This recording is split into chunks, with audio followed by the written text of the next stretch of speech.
Rysy. Najwyższy punkt Polski 2499 metrów. Morskie oko, czarny staw. Łańcuchy, widoki i ten moment, kiedy człowiek myśli: dobra, teraz już nie udaje, że to spacerek. Na zdjęciach wygląda pięknie. W praktyce potrafi zweryfikować kondycję, sprzęt, pogodę i ego. Bo rysy to nie tylko szczyt do odhaczenia w koronie gór Polski.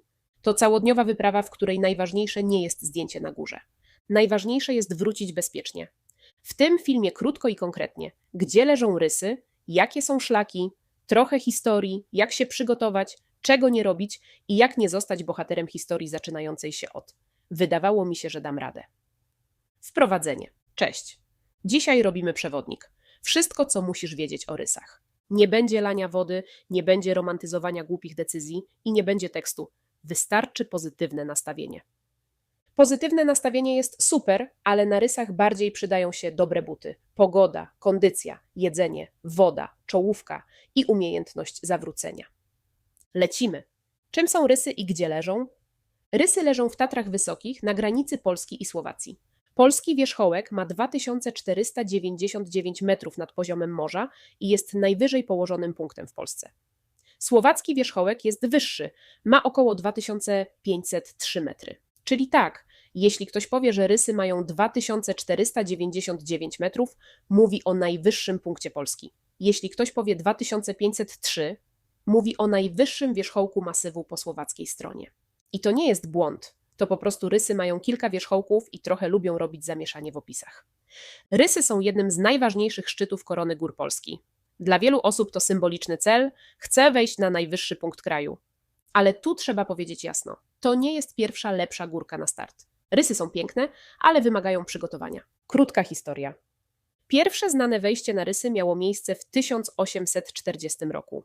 Dokonali go Eduard Blasy i przewodnik Jan Ruman Drieczny. Czyli zanim my zaczęliśmy narzekać na parkingi, e-bilety i kolejki do Morskiego Oka, ludzie już tam chodzili w warunkach, przy których nasze problemy logistyczne wyglądają jak luksus.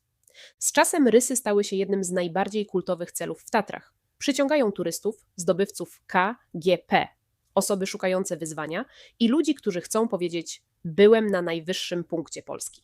I super. Tylko trzeba pamiętać, góry nie wiedzą, że masz cel na liście. One po prostu są. Szlak od polskiej strony. Najbardziej klasyczny wariant od Polski to Palenica Białczańska, Morskie Oko, Czarny Staw pod rysami, Bula pod rysami, rysy. Startujesz z Palenicy Białczańskiej. Najpierw idziesz asfaltową drogą do Morskiego Oka. I tu łatwo się nabrać, bo ten początek jest prosty. Długi, ale prosty. Człowiek sobie idzie i myśli: o, całkiem przyjemnie. A potem docierasz nad Morskie Oko, obchodzisz je, idziesz nad Czarny Staw i dopiero tam rysy zaczynają mówić: dzień dobry, teraz zaczynamy prawdziwy temat. Od Czarnego Stawu podejście robi się strome. Dochodzisz do Buli pod rysami, a potem wchodzisz w teren skalny, eksponowany i wyposażony w łańcuchy. To nie jest miejsce na pośpiech, przepychanki i nagrywanie jedną ręką, kiedy drugą też wypadałoby trzymać się życia. Polski szlak jest trudny, długi i wymagający. Szczególnie zejście potrafi wejść w nogi, bo wracasz już zmęczony, a kamienie i ekspozycja nadal tam są. Najważniejsze, jeśli boisz się wysokości, nie masz obycia z łańcuchami, albo nigdy nie byłaś na trudniejszym szlaku w Tatrach. Rysy od polskiej strony mogą być za dużym skokiem. Szlak od słowackiej strony. Drugi popularny wariant to wejście od Słowacji. Najczęściej idzie się przez okolice Popradzkie Pleso, potem w stronę Chaty pod Rysmi, dalej przez Przełęcz Waga i na Rysy. Ten wariant jest często uznawany za łatwiejszy technicznie niż polski, ale uwaga, łatwiejszy nie znaczy łatwy. To nadal jest długa górska wyprawa. Nadal trzeba mieć kondycję, dobrą pogodę, sprzęt i głowę. Plus jest taki, że po słowackiej stronie zwykle jest mniej stresująco technicznie niż na polskich łańcuchach. Minus. Trzeba ogarnąć logistykę, sezonowe zamknięcia szlaków i ubezpieczenie. Bo po słowackiej stronie ratownictwo górskie może być płatne i to jest jeden z tych kosztów, na których serio nie warto oszczędzać. Wariant słowacki jest bardzo dobrą opcją, jeśli chcesz wejść na rysy rozsądniej, ale dalej chcesz poczuć dużą tatrzańską wyprawę. Który szlak wybrać? Jeśli masz dobrą kondycję, doświadczenie w Tatrach, obycie z ekspozycją i nie panikujesz na łańcuchach, polski wariant będzie mocny, piękny i bardzo satysfakcjonujący. Jeśli to twoje pierwsze rysy, nie masz dużego doświadczenia technicznego albo chcesz iść mniej stresującą drogą, rozważ Słowację. I nie, słowacki wariant to nie jest wersja dla słabych. To jest wersja dla ludzi, którzy wiedzą, że rozsądek nie boli. Góry nie dają dodatkowych punktów za cierpienie. Nie ma medalu za to, że wybrałaś trudniejszy wariant, jeśli potem cała trasa była walką o przetrwanie. Najlepszy szlak to nie ten najtrudniejszy. Najlepszy szlak to ten, który pasuje do Twojej formy, doświadczenia i warunków danego dnia. Jak się przygotować? Rysy wymagają przygotowania. Po pierwsze, kondycja. Dobrze mieć w nogach dłuższe trasy, podejścia i zejścia. Jeśli Twoja ostatnia aktywność to spacer po galerii handlowej, to rysy mogą Cię zaskoczyć. I to nie w miły sposób. Po drugie, sprzęt.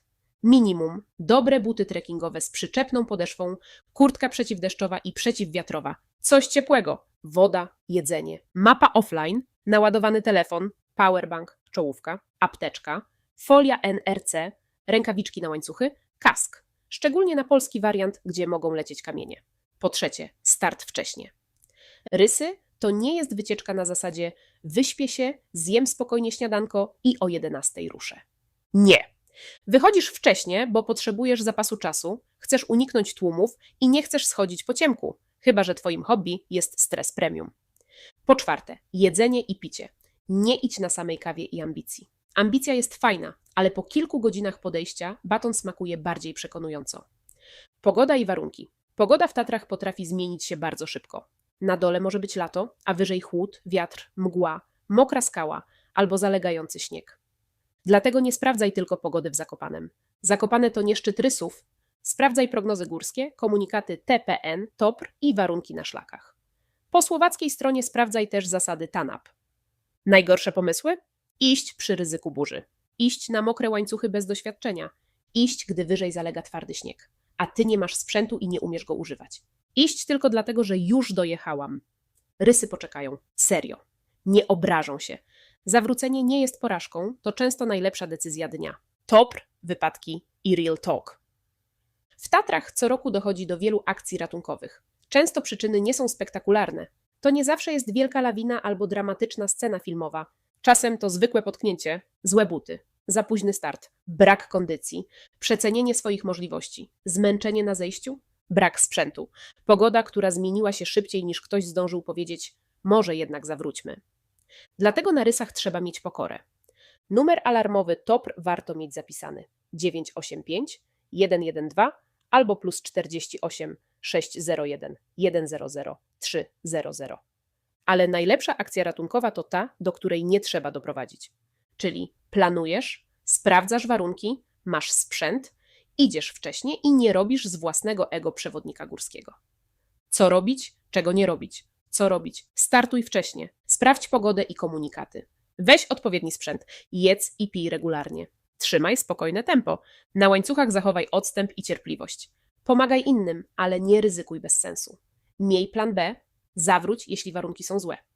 Czego nie robić? Nie idź w burzę, nie idź bez wody, nie idź w przypadkowych butach, nie wychodź za późno, nie wyprzedzaj na łańcuchach, jakbyś walczyła o ostatnie miejsce w promocji, nie rób presji osobie, która się boi.